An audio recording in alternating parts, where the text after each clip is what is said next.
64 gram, and today it is 460 gram. And also, we are very inspired that time Dr. Varghese Kuri, any idea conference, what we were always waiting for the address of Dr. Varghese Kurian, and then when in Hyderabad last time Dr. Varghese Kurian was there. About the idea already the anchor Sharmila has explained. I'm going to tell, because whatever time slot has been given to me, what is Indian dairy industry, why we feel very proud of it, what is the future, what are the challenges, and what is the responsibility of all the members of dairy value chain of India. It is known that we always feel very proud about our dairy farmers who has made us India's #1 milk producing country. We are contributing 24% of world milk production. But if you go by the milk solids, because buffalo milk has got 25-30% more milk solids, so you have to add 5% more. So in that way, 29% of, or 1/3 of the milk production. And coming to the South 5 states, it is contributing 21%. But let me tell you, sir, I was going to the data. Animal husbandry, all the South states are big contributor. In case of poultry, 56% is contributed by only the 5 states. So we expect in dairy also that much growth comes here. Coming to the dairy total value chain of production, the latest data which has been released by the Animal Husbandry Department, Government of India, the total GVA, gross value is around 14 lakh crore. Out of that, 10 lakh crore is milk, around 3 lakh crore is the feed, and 1 lakh crore is the dung cost, biofertilizer. So that is the industry value. It is the biggest industry, not only in agriculture side, in the total.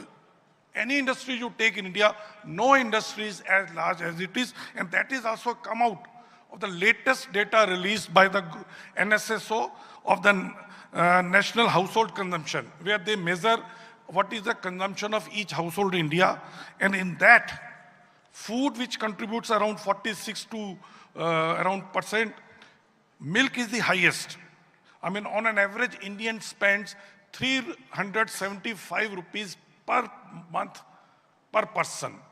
It is higher than any other sector: cereals, fruits, vegetable, education, fuel, energy, textile. You take any sector, milk is the largest or biggest industry and also fastest growing.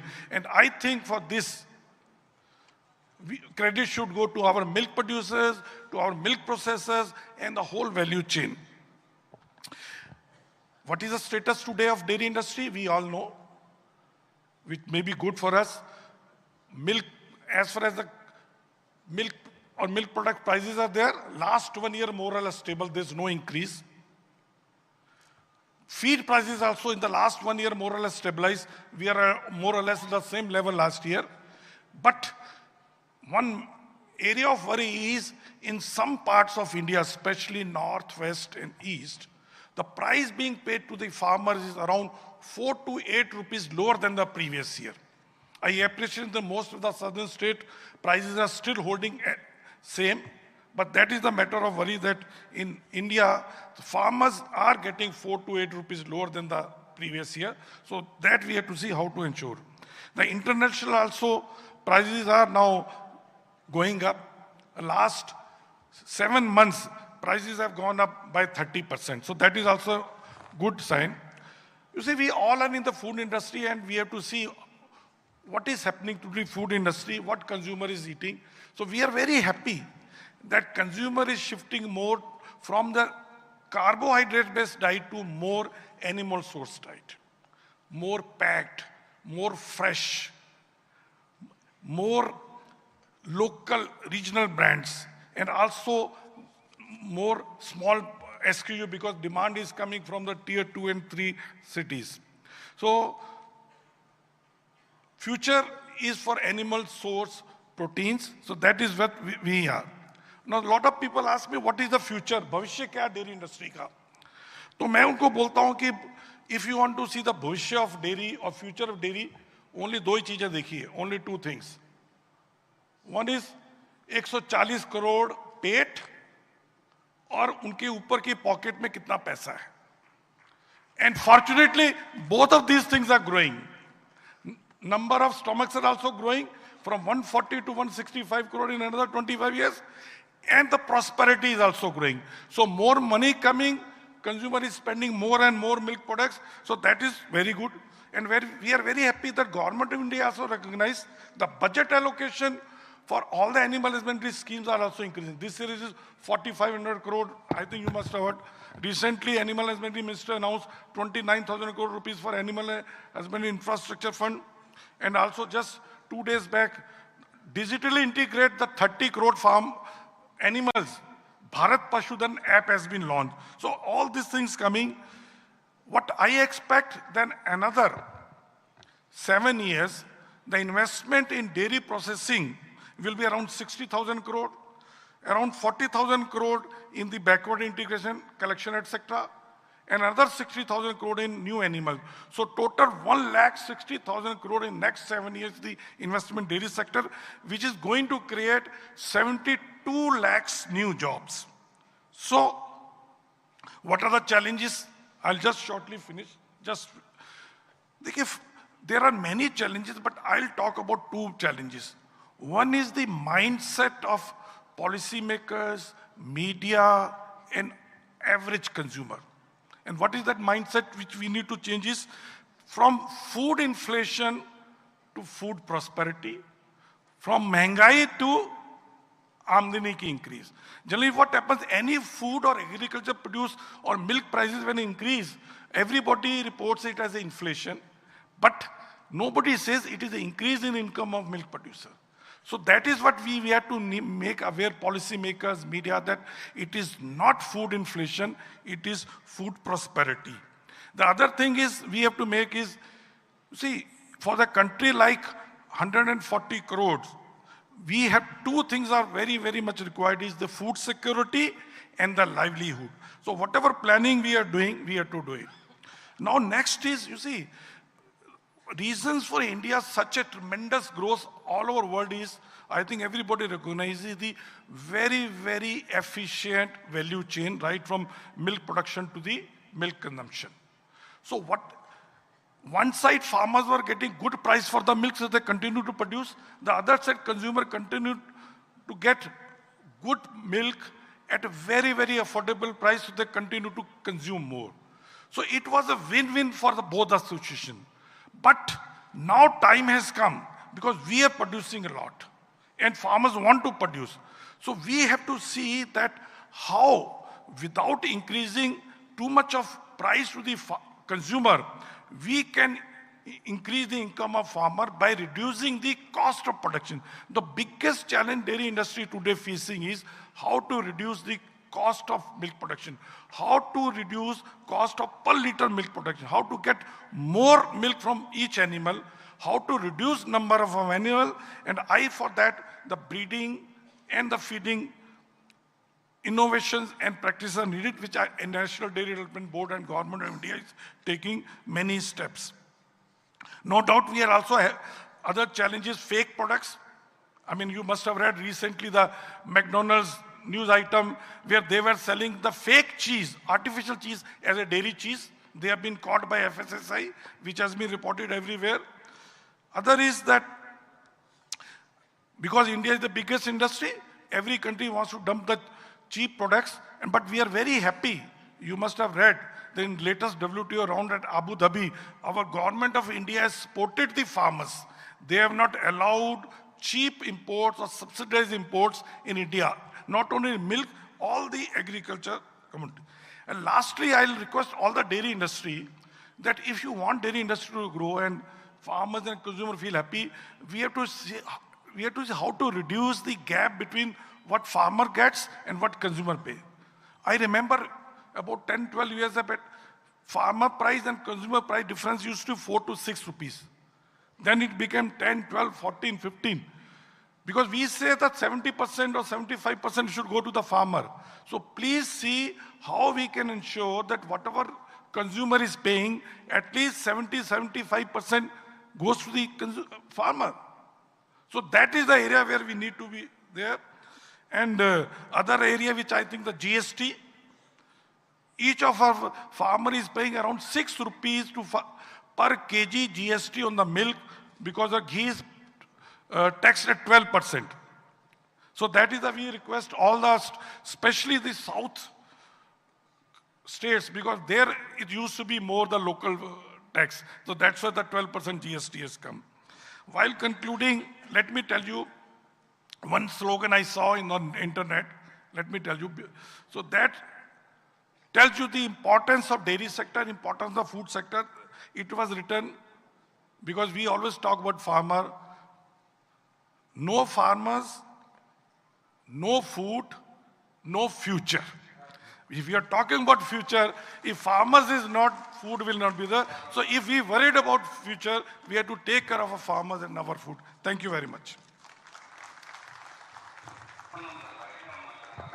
For that wonderful insight. Namaste, welcome to Special Story.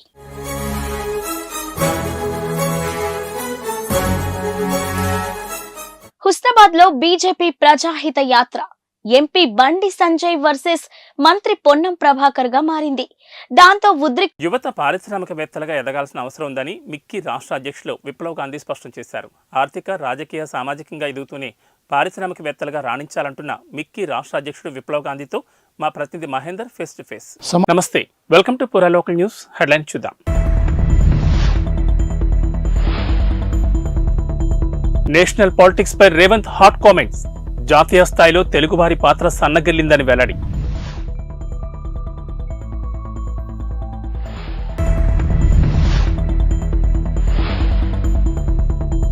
ఇవాళే BRS అభ్యర్థుల జాబితా. లోక్సభ అభ్యర్థులను ప్రకటించనున్న KCR.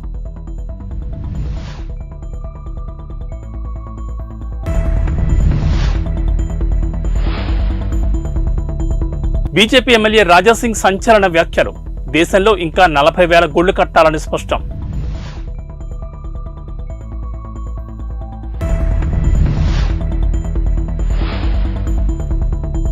BJP ticket పై జితేందర్ రెడ్డి ఆసక్తికర tweet social మీడియాలో viral. జాతీయ రాజకీయాల్లో తెలుగువారి పాత్ర ఈ మధ్యన కనిపించడం లేదని, కాలక్రమేణా తగ్గిపోతోందని ఆవేదన వ్యక్తం చేశారు ముఖ్యమంత్రి రేవంత్ రెడ్డి. ఇది మన మనుగడకు, గుర్తింపునకు మంచి పరిణామం కాదన్నారు.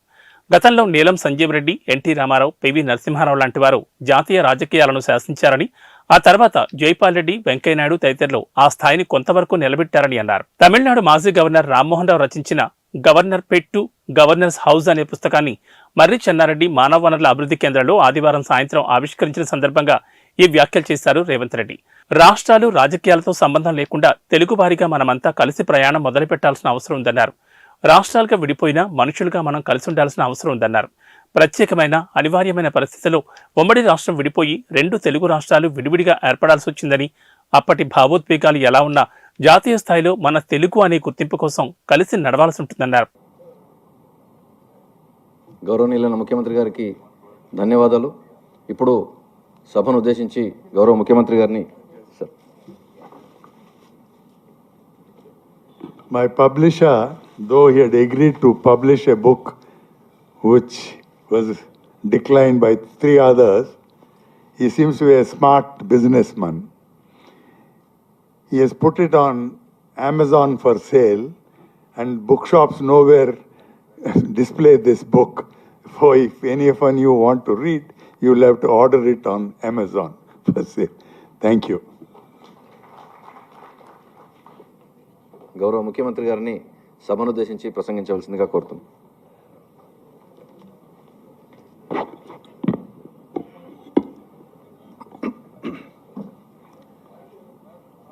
మాజీ డీజీపీ, మాజీ గవర్నర్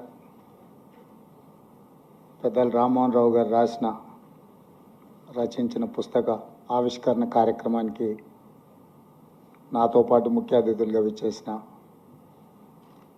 ఐపీఎస్ ఆఫీసర్, మాజీ కేంద్ర మంత్రిగా పనిచేసిన పివి రంగయ్య నాయుడు గారు, వేదిక మీద తెలంగాణ రాష్ట్ర డీజీపీ రవిగుప్తా గారు, ఇతర అధికారులు, ఇక్కడ చాలామంది ఎమినెంట్ పర్సనాలిటీస్, ఐఏఎస్, ఐపీఎస్గా, డీజీపీలుగా, చీఫ్ సెక్రటరీస్గా వివిధ హోదాలలో రాష్ట్రానికి, దేశానికి సేవలు అందించి ఈరోజు రామ్మోహన్ రావు గారి పుస్తక ఆవిష్కరణలో మీరందరూ పాల్గొనడం, ఈ కార్యక్రమానికి నన్ను ముఖ్య అతిథిగా వారు ఆహ్వానించడం ఒక మంచి అవకాశంగా, మిమ్మల్ని అందరినీ కలవడానికి నాకు ఇది ఒక మంచి సందర్భం అని నేను భావిస్తున్నాను.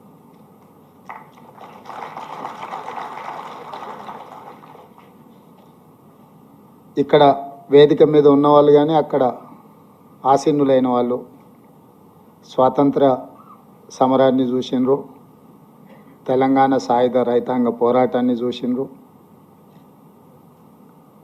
అదేవిధంగా హైదరాబాద్ రాష్ట్ర అవతరణ పరిపాలన చూసిండ్రు, ఉమ్మడి ఆంధ్రప్రదేశ్ 2 రాష్ట్రాల కలయికతో ఏర్పడ్డ ఉమ్మడి ఆంధ్రప్రదేశ్ రాష్ట్ర పరిపాలన చూసిండ్రు, 69 తెలంగాణ ఉద్యమం, 72లో జయాంధ్ర ఉద్యమం, మళ్ళీ 96లో రెండవసారి తెలంగాణ ఉద్యమం, అదేవిధంగా తెలంగాణ రాష్ట్ర అవతరణ.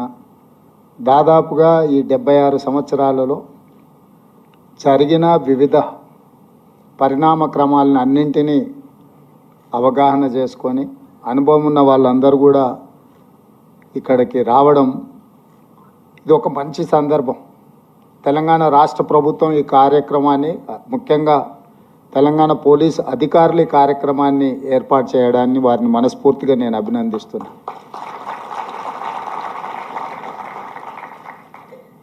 ఇన్ని కాలాలలో జరిగిన ఎన్నో అనుభవాలతో కూడుకున్న పెద్దలందరినీ ఒక దగ్గరికి రప్పించడం అనేది అంత ఆషామాషిగా జరిగే విషయం కాదు.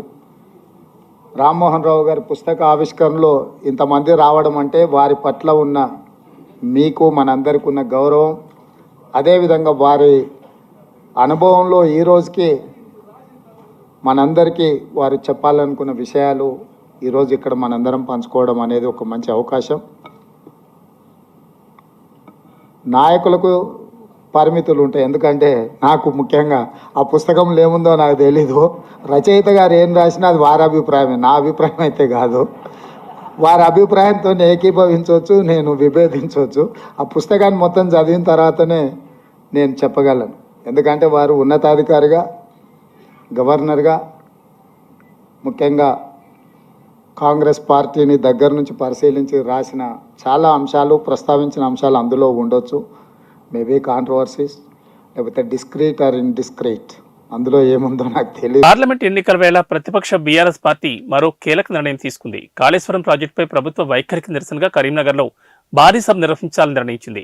ఈ నెల 12న కరీంనగర్లో సభని ఏర్పాటు చేయాలని బీఆర్ఎస్ డిసైడ్ అయింది. బీఆర్ఎస్ అధినేత కేసీఆర్ తెలంగాణ భవన్లో ఇవాళ ఉమ్మడి కరీంనగర్ జిల్లా ముఖ్య నేతలతో భేటీ అయ్యారు. ఈ సమావేశంలో కరీంనగర్, పెద్దపల్లి లోక్సభ స్థానాలపై సమీక్ష నిర్వహించారు. ఈ 2 సెగ్మెంట్ల అభ్యర్థుల ఎంపిక, ప్రచార వ్యూహం వంటి తదితర విషయాలపై కేసీఆర్ చర్చించారు. కాళేశ్వరం ప్రాజెక్టు పట్ల కాంగ్రెస్ ప్రభుత్వ వైఖరికి నిరసనగా కరీంనగర్ జిల్లాలో భారీ బహిరంగ సభ నిర్వహించాలని నిర్ణయించారు. ఈ సభకు సంబంధించిన ఏర్పాట్లపై నేతలకు గులాబీవాస్ దిశానిర్దేశం చేశారు. తొలుత ఈ నెల 10నే కరీంనగర్లో సభ ఏర్పాటు చేయాలని బీఆర్ఎస్ నిర్ణయించింది. కానీ అనివార్య కారణాల వల్ల సభను ఈ నెల 12 నిర్వహించాలని తాజా భేటీలో డిసైడ్ అయ్యారు.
తెలంగాణ రవాణా శాఖ మంత్రి పొన్నం ప్రభాకర్ ఆకస్మికంగా ఆర్టీసీ బస్సులో ప్రయాణించారు. హైదరాబాద్ నుండి మహబూబ్ నగర్ పర్యటన నిమిత్తం మార్గ మధ్యంలో నారాయణపేట్ వెళ్తున్న బస్సు ఎక్కారు. ఈ సందర్భంగా బస్సులోని ప్రయాణికులతో ముచ్చటిస్తూ టికెట్లు తనిఖీ చేశారు. ఫ్రీ బస్సు ప్రయాణంపై తలెత్తున్న సమస్యల గురించి అలాగే ప్రజల సమస్యల గురించి అడిగి తెలుసుకున్నారు. ఈ పర్యటనలో మహిళలతో మాట్లాడిన ఆయన ఇప్పటికే రాష్ట్రంలోని చాలా సమస్యలు నెరవేరుస్తున్నామని, గత ప్రభుత్వం ఖజానా ఖాళీ చేసి ఇచ్చినా కూడా ఇవన్నీ చేస్తున్నామని, అయినా తిరిగి మమ్మల్ని తిడుతున్నారని అన్నారు. ఆర్టీసీ బస్సు ప్రయాణం ఇప్పుడే బాగుందని, గతంలో చాలా ఇబ్బందులు పడేవాళ్లమని బస్సులో ప్రయాణిస్తున్న మహిళలు పొన్నంతో చెప్పారు. ఫ్రీ బస్సు ప్రయాణంతో ప్రజలు ఇబ్బందులు పడకుండా ఇప్పటికే బస్సులు పెంచామని, త్వరలో మరో 3000 కొత్త బస్సులు కొంటున్నామని, అప్పుడు ప్రయాణం మరింత సౌకర్యవంతంగా మారుతుందని పొన్నం వారితో చెప్పారు.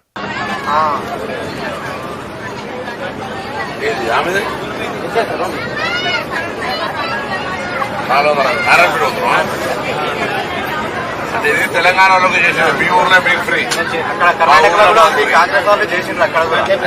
ఎందుకంటే అందరూ చేస్తున్నా ఇవన్నీ చేసినాం, అయినా తిడుతున్నారు. గల్లగురియం పైసా ప్లాస్టిక్ మొత్తం ఖాళీ చేసారు. మీ అందరూ తెలుసా? గల్లగురి ఖాళీ చేసారు. ఖజానా తెలుసు కదా, ట్రెజరీ.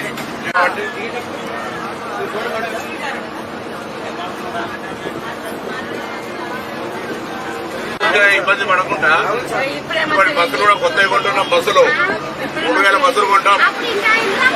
ఎందుకంటే ఇంత ముందు ఇట్లా బస్సు ఫుల్ ఉండకపోతుంటే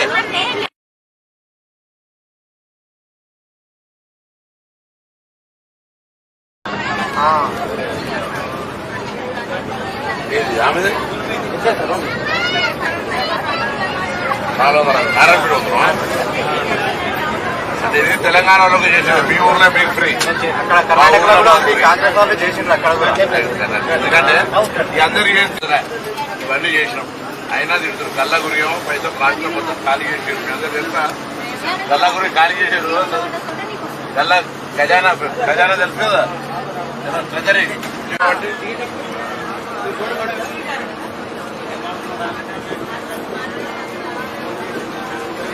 ఇబ్బంది పడకుండా ఇప్పటి బస్సులు కూడా కొత్తగా కొంటున్నాం. బస్సులు 3000 బస్సులు కొంటాం. ఎందుకంటే ఇంత ముందు ఇట్లా బస్సు ఫుల్ ఉండకపోతుంటే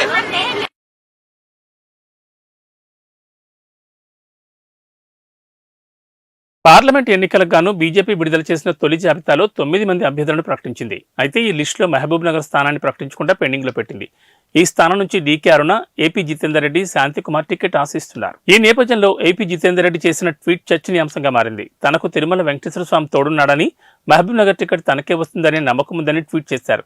ఆ ట్వీట్ ను ప్రధాని మోడీ, కేంద్ర మంత్రి అమిత్ షా, పార్టీ జాతీయ అధ్యక్షుడు జేపీ నడ్డా, బిఎల్ సంతోష్, సునీల్ బన్సాల్, కిషన్ రెడ్డి, లక్ష్మణ్ కు ట్యాగ్ చేశారు. ఇటీవల what to do, what not to do అంటూ చేసిన ఫన్నీ ట్వీట్ చేశారు. తాజాగా ఇప్పుడు చేసిన ట్వీట్తో టికెట్ ఎవరికిస్తారన్న చర్చ మొదలైంది. పార్టీ ఎవరి వైపు మొగ్గు చూపుతుందనేది ఆసక్తికరంగా మారింది.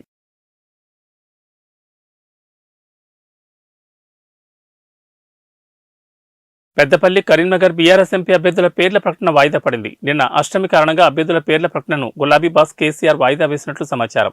ఈ 2 పార్లమెంటు స్థానాల అభ్యర్థుల పేర్లు ఇప్పటికే ఫిక్స్ కాగా అధికారికంగా ఇవాళ ప్రకటించనున్నట్లు సమాచారం. పెద్దపల్లి నుండి మాజీ మంత్రి కొప్పుల ఈశ్వర్, కరీంనగర్ నుండి మాజీ ఎంపీ వినోద్ కుమార్ పేర్లు దాదాపు కన్ఫర్మ్ అయినట్లు పొలిటికల్ సర్కిల్స్ లో ప్రచారం జరుగుతోంది. కాగా బీఆర్ఎస్ అధినేత కేసీఆర్ తెలంగాణ భవన్లో ఇవాళ ఉమ్మడి కరీంనగర్ జిల్లా ముఖ్య నేతలతో భేటీ అయ్యారు. ఈ సమావేశంలో కరీంనగర్, పెద్దపల్లి లోక్సభ స్థానాలపై సమీక్ష నిర్వహించారు. ఈ 2 సెగ్మెంట్ల అభ్యర్థుల ఎంపిక, ప్రచార వ్యూహం వంటి తదితర విషయాలపై కేసీఆర్ చర్చించారు. ఈ భేటీ తర్వాత అభ్యర్థుల ప్రకటన ఉంటుందని తొలుత ప్రచారం జరిగింది. కానీ అష్టమి కారణంగా క్యాండిడేట్ల పేర్ల ప్రకటనను ఇవాళకి వాయిదా వేసినట్లు సమాచారం.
బీజేపీ నేత గోషమహల్ ఎమ్మెల్యే రాజాసింగ్ మరోసారి సంచలన వ్యాఖ్యలు చేశారు. బాబ్రీ మసీద్ కోసం ఎంపీ అసదుద్దీన్ ఓవైసీ నానాయాగి చేస్తున్నారు.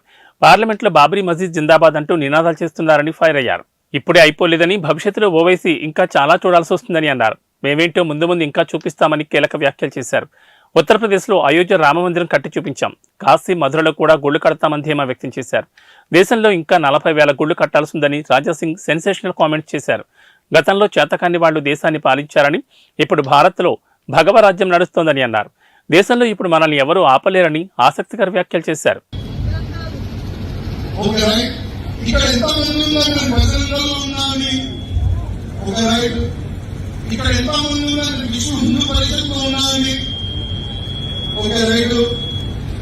చాలా మంది కూడా చేయలేరు, అంటే వారికి సంపర్కం లేదా ఏంది. నేను అందరికీ రిక్వెస్ట్ చేస్తున్నాను, విశ్వ హిందూ పరిషత్ కానీ, బజరంగ దళ్ కానీ, రాష్ట్రీయ స్వయం సేవక్ సంఘ్ కానీ శాఖకి మీరు వెళ్ళండి. మీకు ధర్మ కార్యక్రమాలు, ధర్మ రక్షణ ఏ విధంగా చేయాలి ఏ స్కూల్లో కాదు, అది ఒకటే ఒక స్కూల్లో నేర్పిస్తుంది, అది రాష్ట్రీయ స్వయం సేవక్ సంఘ్. ధర్మ రక్షణ ఏ విధంగా చేయాలి అది మీకు బజరంగ దళ్ నేర్పిస్తుంది. ధర్మ ప్రచారం ఏ విధంగా చేయాలి అది మీకు విశ్వ హిందూ పరిషత్ నేర్పిస్తుంది. అందుకోసం ప్రతి ఒక్క కార్యకర్తకి ఒకటొక నివేదిక, ఏదైనా ఒక హిందూ ఆర్గనైజేషన్ అటెండ్ కావాలి. ఏదైనా ఎందుకు చెప్తున్నా అంటే వచ్చే సమయం బాగలేదు, వచ్చే సమయం యుద్ధమే. ఎందుకు యుద్ధం అంటున్నా అంటే వచ్చే సమయం మన భారతదేశం హిందూ రాష్ట్రం అయింది. హిందూ రాష్ట్రం ఇట్టింది కాదు, దాన్ని కూడా మనం యుద్ధం చేయాలి. యుద్ధం చేస్తేనే హిందూ రాష్ట్రం అయితే, యుద్ధం చేస్తేనే అయోధ్యలో భవ్యమైన రాముడి ఎంతో మంది రాము భక్తులు ప్రాణ త్యాగం చేస్తారు. అప్పుడే అయోధ్యలో భవ్యమైన రాముడి గుడి ఇవాళ మనం చూస్తున్నాం. కాశీ కూడా చూస్తారు కదా, మధుర కూడా చూస్తారు కదా. ఒకప్పుడు మన స్లోగన్ ఏముండే, కాశీతో అయోధ్యతో ఏక ఝాంకీ హై, కాశీ మధుర అవి బాకీ. ఆ స్లోగన్ ఏదన్నా మర్చిపోయినారా? ఆ స్లోగన్ ఇప్పుడు పూర్తి అయిపోయింది. ఇప్పుడు కాశీ పని కూడా దగ్గర ఉంది, కాశీ పని కూడా దగ్గర ఉంది, మధుర పని కూడా దగ్గర ఉంది. ఇంకా చాలా కూడా ఉన్నాయి. ఒక పాల్గొడు started from the agriculture and dairies. Congress పార్టీతోనే సామాజిక న్యాయం సాధ్యమని సిద్దిపేట జిల్లా కాంగ్రెస్ సీనియర్ నాయకుడు శ్రీనివాస్ ముదిరాజ్ స్పష్టం చేశారు. 20 ఏళ్లుగా పార్టీ కోసం పనిచేస్తున్న తమ వంటి నాయకులను గుర్తించి ఎంపీ లేదా నామినేటెడ్ పదవి అందిస్తే జిల్లాలో కాంగ్రెస్ పార్టీని బలోపేతం చేసి ప్రజల్లోకి తీసుకెళ్తామంటున్న శ్రీనివాస్ ముదిరాజ్తో మా ప్రతినిధి Mahender face to face. Congress అధికారం చేపట్టిన తర్వాత నామినేటెడ్ పోస్టులపైన చాలామంది ఆశలు పెట్టుకుంటున్నారు. కాంగ్రెస్ పార్టీకి సుదీర్ఘకాలం పనిచేసిన మాడబోయిన శ్రీనివాస్ రాష్ట్రాన్ని ముందుకు తీసుకెళ్లడానికి అవసరమైన కార్యాచరణతోనే ముందుకు వెళ్తాము అని చెప్పి ఈ సందర్భంగా మీకు అందరికి తెలియజేస్తున్నా. नरेंद्र मोदी जी हमारे हिसाब से प्रधानमंत्री का मतलब हमारे बड़े भाई के जो मदद रहे तो ही हर प्रदेश के मुख्यमंत्री उनके क्षेत्र में वो कुछ तरक्की कर सकता है, कुछ डेवलपमेंट को आगे ले सकता है. इसीलिए मेरा गुजारिश है, इस वक्त तेलंगाना अगर आगे तरक्की करना है, हम भी गुजरात जैसा हम आगे जाना है तो यहाँ पर आपकी मदद जरूरी है. अगर आपका जो सोच है 5 trillion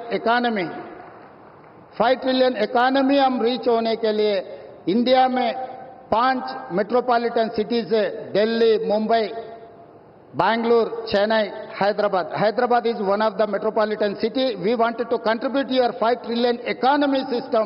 So please do support us in metro rail, in Musi river development. Why? Because you have developed Sabarmati river. We wanted to develop our Musi river all along with Hyderabad, which is 55 kilometers is there, which is, we wanted to regenerate our Musi river. All I need is your support. And moreover, we wanted to establish semiconductor industry. Recently, I have seen the government of India has announced for this encouragement and subsidies, incentives. Hyderabad is the place for semiconductor unit. Please support us. We are there to contribute for 5 trillion economy. आपके मदद से हम लोग irrigation sector में खासकर आदिलाबाद, ये Adilabad district ऐसा जगह है, ये वीरों का धरती है। रामजी गोंड, कोमरम भीम, यहीं से हम लोगों को एक रास्ता दिखाए, ये जो परिवार के खिलाफ या नहीं तो जो जबरदस्ती कर रहे हैं लोगों के ऊपर, उनके खिलाफ लड़ने के लिए, आवाज उठाने के लिए आदिलाबाद से हमारे लिए एक स्फूर्ति है। ये Adilabad complete backward dry prone district. Adilabad अगर इनके यहां पर पानी देना है तो तुम्मिडिहेट्टी इरिगेशन प्रोजेक्ट हम लोग बनाना है। महाराष्ट्र से 1850 एकर्स एग्जैक्टली, कोई गांव डूब रहा नहीं, कोई किसी किसान को नुकसान नहीं है। जितना भी लैंड एक्विजिशन में कंपनसेशन पे करना है, हमारे प्रदेश सरकार तैयार है। आपके तरफ से एक शब्द भी महाराष्ट्र सरकार को आप इशारा दिए तो हमारा तुम्मिडिहेट्टी प्रोजेक्ट यहीं पर हम बना के आदिलाबाद को कुछ कम 1.5 लाख एकड़ ये आदिवासियों को पानी देने के लिए हमको एक मौका मिलेंगे। ऐसे कुछ डेवलपमेंट में आपके मदद हम मांग रहे हैं। आपके आशीर्वाद हमेशा हमारे सरकार के ऊपर, तेलंगाना जनता के ऊपर रहना।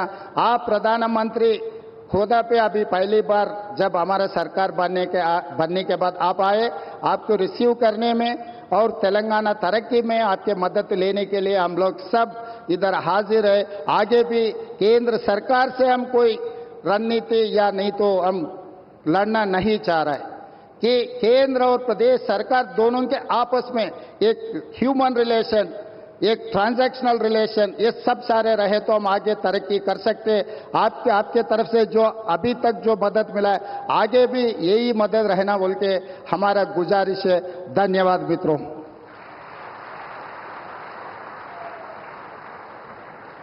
धन्यवाद मुख्यमंत्री महोदय।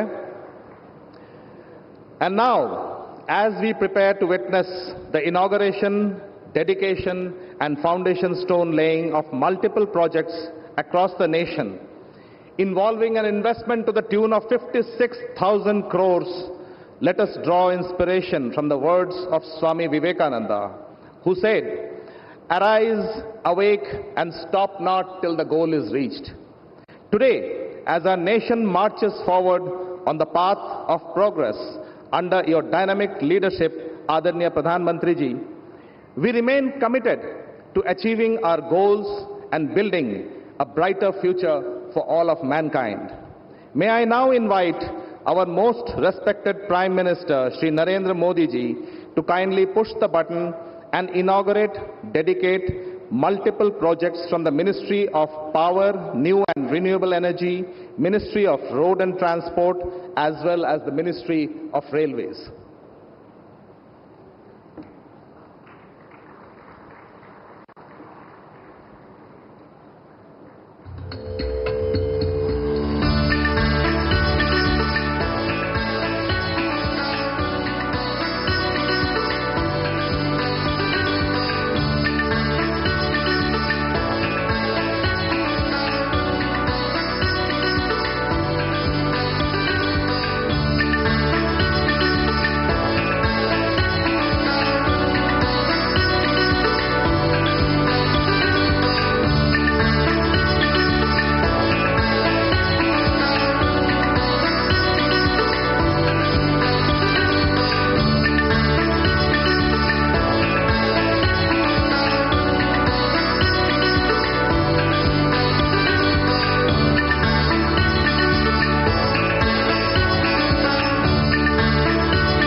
And now, ladies and gentlemen, let us see how these projects are going to touch the lives of millions of people across this country. Can we have the video, please? देश के तेज विकास के लिए बहुत जरूरी है कि पावर और energy sector का इंफ्रास्ट्रक्चर हमेशा मजबूत रहे, हमेशा आधुनिक होता रहे। दूरदर्शी प्रधानमंत्री नरेंद्र मोदी जी के नेतृत्व में भारत ने 10 सालों में ऊर्जा और बुनियादी ढांचे के क्षेत्र में बेमिसाल सफलता हासिल की है। देश के प्रत्येक उद्योग और अंतिम घर तक 24 घंटे बिजली पहुंचे। आत्मनिर्भर और विकसित भारत के लक्ष्यों को प्राप्त करने के लिए ऊर्जा के महत्व और योगदान को पहचानते हुए माननीय प्रधानमंत्री श्री नरेंद्र मोदी तेलंगाना में 56,000 करोड़ रुपए से अधिक की विद्युत, नवीकरणीय ऊर्जा, रेल और सड़क परियोजनाओं का आज राष्ट्र को समर्पण, उद्घाटन और शिलान्यास कर रहे हैं। इसमें एनटीपीसी तेलंगाना, नॉर्थ करणपुरा और सिंगरौली सुपर थर्मल पावर परियोजनाएं शामिल हैं। ये परियोजनाएं तेलंगाना और संपूर्ण राष्ट्र के विकास में अपना महत्वपूर्ण योगदान देंगी। आज समर्पित होने वाली तेलंगाना सुपर थर्मल पावर परियोजना से उत्पादित बिजली का 85% तेलंगाना राज्य की जनता के लिए ही है। इससे उनके चहुमुखी विकास को नई दिशा मिलेगी।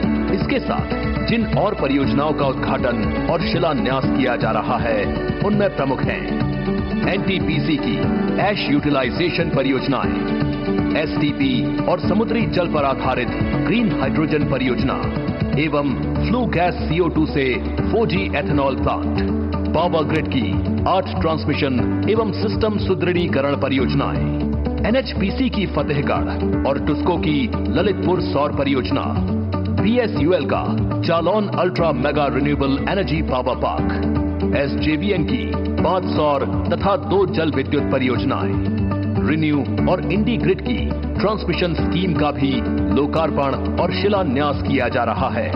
इतना ही नहीं, अंबारी आदिलाबाद पिंपल खुटी रेल लाइन विद्युतीकरण परियोजना, तेलंगाना को महाराष्ट्र और छत्तीसगढ़ से जोड़ने वाली सड़क परियोजना का भी शिलान्यास आज किया जा रहा है। ये परियोजनाएं सतत एवं विश्वसनीय बिजली आपूर्ति कर देश के विकास में मील का पत्थर साबित होंगी और देश के स्वच्छ ऊर्जा ट्रांजिशन को गति देंगी। इन परियोजनाओं से करोड़ों लोगों के जीवन में उजाला होगा, लाखों लोगों को मिलेंगे रोजगार के नए अवसर, पूरे होंगे उनके सपने। इन ऊर्जा परियोजनाओं से जहां भारत सस्टेनेबल फ्यूचर के लिए प्रेरित होगा, वहीं देश को मिलेगा सुरक्षित, स्वस्थ और समृद्ध भविष्य।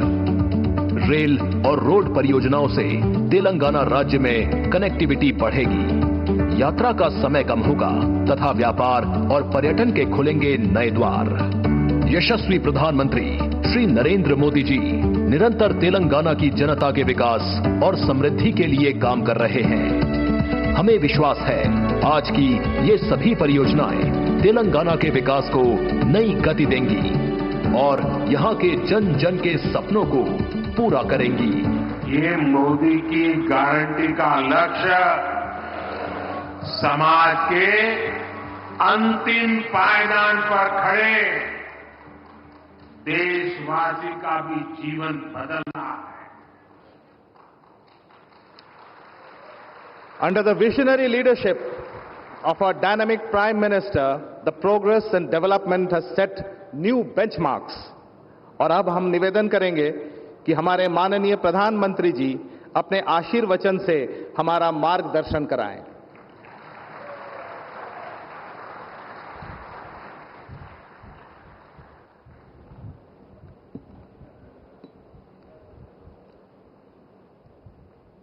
तेलंगाना की गवर्नर तमिलसाई सौंदरराजन जी, मुख्यमंत्री श्रीमान रेवंत रेड्डी जी, मंत्रिमंडल में मेरे सहयोगी जी किशन रेड्डी जी, स्वयं बापूराव जी, पी शंकर जी, अन्य महानुभाव, देवी और सज्जनों, आज आदिलाबाद की धरती तेलंगाना ही नहीं, पूरे देश के लिए कई विकास धाराओं की गवाह बन रही है। आज मैं आप सबके बीच 30 से ज्यादा विकास कार्यों के लोकार्पण और शिलान्यास, इसका मुझे आज यहां अवसर मिला है। 56,000 करोड़ 56,000 करोड़ रुपीस, उससे भी ज्यादा ये प्रोजेक्ट तेलंगाना समेत देश के अनेक राज्यों में विकास का नया अध्याय लिखेंगे। इनमें ऊर्जा से जुड़े कई बड़े प्रोजेक्ट्स हैं, पर्यावरण की रक्षा के लिए किए जा रहे कार्य हैं और तेलंगाना में आधुनिक रोड नेटवर्क विकसित करने वाले हाईवेज भी हैं। मैं तेलंगाना के मेरे भाइयों बहनों को और साथ ही सभी देशवासियों को इन परियोजनाओं के लिए बहुत बहुत बधाई देता हूं। साथियों, केंद्र की हमारी सरकार को और तेलंगाना राज्य के निर्माण को करीब करीब 10 साल हो रहे हैं। जिस विकास का सपना तेलंगाना के लोगों ने देखा था, उसे पूरा करने में केंद्र सरकार हर तरह से सहयोग कर रही है। आज भी तेलंगाना में 800 मेगावाट 800 मेगावाट बिजली उत्पादन की क्षमता वाली एनटीपीसी की दूसरी यूनिट का लोकार्पण हुआ है। इसे तेलंगाना की बिजली उत्पादन क्षमता और ज्यादा बढ़ेगी, राज्य की जरूरतें पूरी होगी।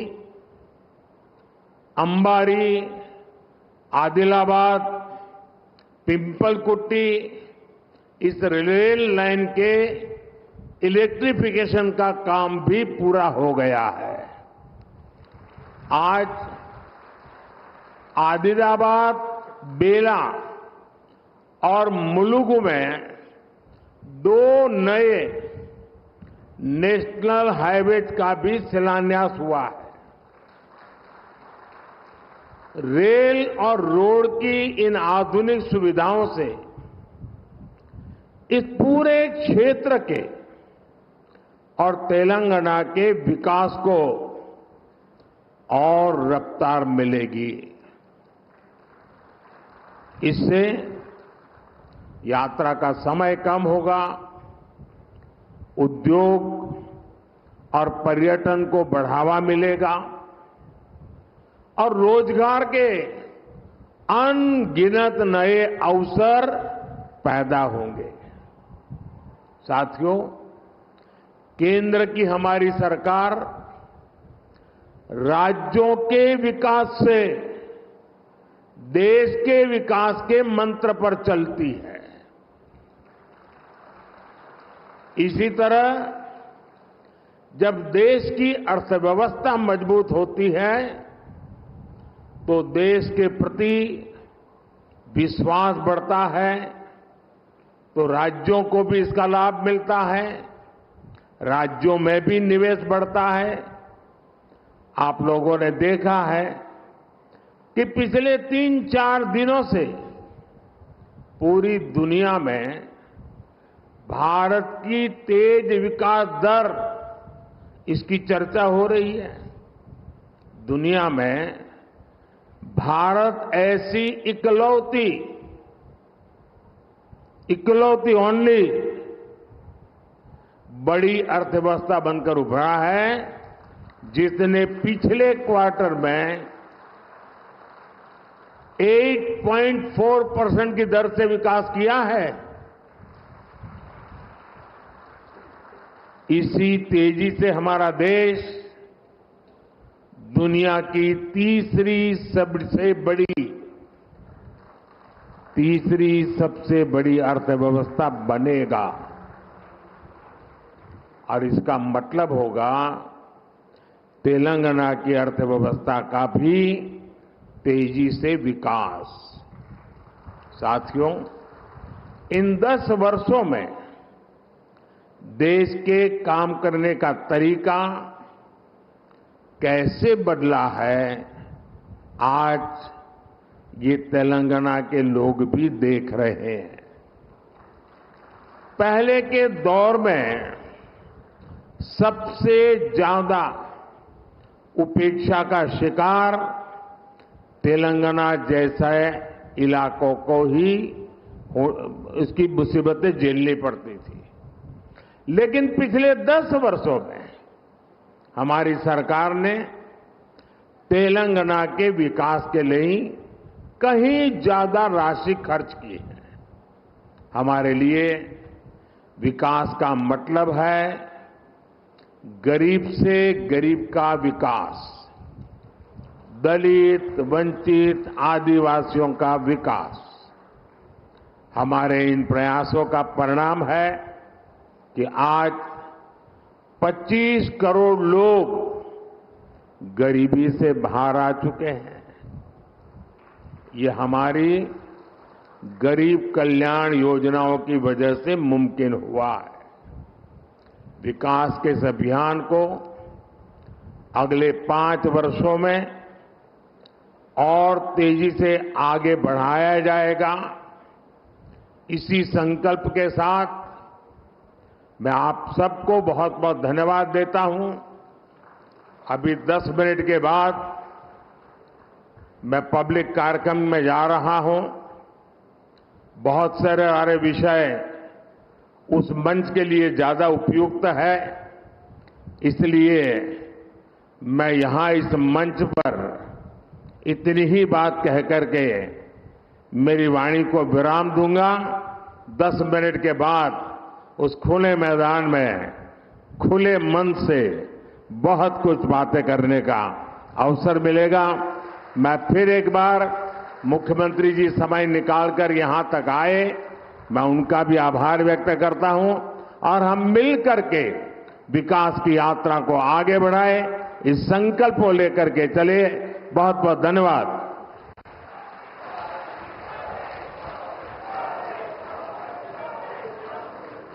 धन्यवाद माननीय प्रधानमंत्री जी। The journey of progress will continue. On behalf of the union ministry of power may I take. तो आदिलाबाद तेलंगाना से आप ये सीधा प्रसारण देख रहे थे। प्रधानमंत्री नरेंद्र मोदी संबोधित कर रहे थे। उन्होंने कहा कि विकास का जो सपना तेलंगाना ने देखा था उसे केंद्र की सरकार पूरा कर रही है, लगातार पूरा करने के प्रयास कर रही है। उन्होंने कहा कि आदिलाबाद की ये धरती जो है वो विकास कार्यों की गवाह बन रही।